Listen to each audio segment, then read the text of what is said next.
Tout aura commencé par un court-circuit, de la chaleur, des flammes, un lit qui s'embrase dans une petite chambre de bonne de Neuilly-sur-Seine. S'ensuit un coup de fil au 18, un départ normal à la caserne des pompiers de Champéret, de l'excitation dans la remise, les pompiers qui s'équipent, se concentrent, l'incendie est avéré. C'est le premier départ pour feu, pour Benoît Larminier, son baptême du feu.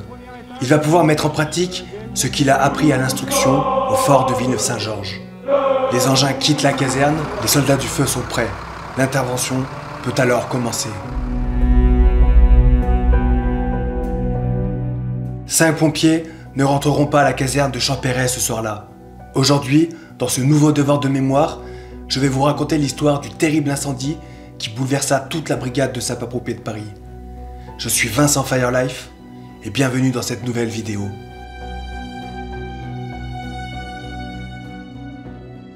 Quelques jours auparavant, ce sont les pompiers du sud de la France qui ont été menés à rude épreuve.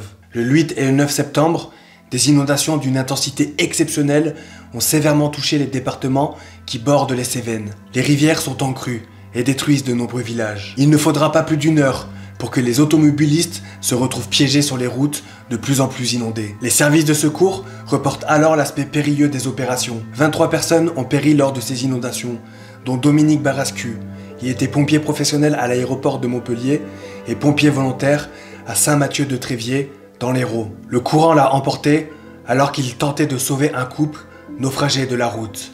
Il avait 43 ans et il était père d'un jeune adulte. Retour à Neuilly-sur-Seine, 4 jours après. 8 minutes, c'est le temps qu'il faudra aux 15 pompiers du départ normal pour arriver sur les lieux de l'incendie. Sur place, aucune fumée, aucune flamme n'est visible de l'extérieur. Les pompiers montent alors en direction de la chambre de bonne, située au 6e étage d'un immeuble qui en compte 7. La lance est prête à éteindre l'incendie, mais c'est en enfonçant la porte que le pire arriva. Le gaz inflammable de l'incendie s'était accumulé en partie haute de l'étroite chambre de 9 mètres carrés. Lors de l'ouverture de la porte, il y a eu un appel d'air et une première explosion. 2 pompiers sont mortellement touchés par le souffle de la violente explosion. 10 minutes plus tard, c'est une autre explosion qui vient tuer 3 autres pompiers de l'équipage. Thomas Gabreau avait 27 ans, Romuald Motin avait 24 ans, Mathieu Irigoyen avait 23 ans, Gwenaël Pilorge avait 22 ans et Benoît Larminier avait lui aussi 22 ans.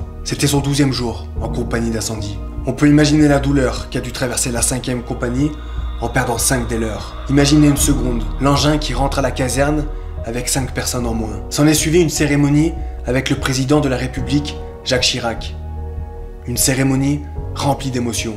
Quand je suis rentré chez les pompiers de Paris en 2006, j'avais en tête les écrits du capitaine Laurent Vibert, qui était, il me semble à l'époque, le porte-parole de la BSPP. Ces paroles poignantes, celles d'un officier de la BSPP, m'avaient, je me rappelle, bouleversé, et c'est souvent que je me surprenais à les lire. Il avait écrit « Je suis abattu depuis ce triste samedi 14 septembre, mais je ne le montre pas. Je suis comme tous ceux qui ont un rôle à jouer, une mission à accomplir. Des gestes à réaliser. Je tiens et je dois tenir pour ceux qui comptent sur nous. Au-delà de la douleur, du déchirement, de l'insoutenable injustice qui nous ont touchés, des milliers de pompiers de Paris se sont retrouvés. Jamais en 20 ans de service, je n'ai vu des regards si troublés, si troublants, des poignées de main si chaleureuses et pleines d'une amitié si perceptible. Je n'oublierai jamais non plus cette 5e compagnie qui s'est déplacée pour voir, une dernière fois, ses camarades à la morgue de l'hôpital Percy. Après le chaos vient le temps du réconfort. Mais que cela est difficile de croiser les familles endeuillées, de tenter de donner une réponse à leurs questions, de tenter d'expliquer l'inexplicable. Il ne faudrait pas survivre à ces enfants. Mais la cruelle vérité est là. Pour la première fois de l'histoire de la brigade, 5 cercueils sont alignés dans la chapelle ardente, dressée dans la salle d'honneur de l'état-major. Je vous mets le discours complet en commentaire épinglé. Je vous invite à le lire. Ce que je vous invite à faire également, c'est de partager cette vidéo autour de vous, pour la mémoire des pompiers morts en service. Et surtout, n'oublions jamais qui ont été ces hommes de courage. Quelques jours plus tard, un autre accident vient faire trembler à nouveau le monde des sapeurs-pompiers. Nous sommes le 29 novembre 2002 sur l'autoroute A7 quand un véhicule qui roulait à 158 km/h vient porter...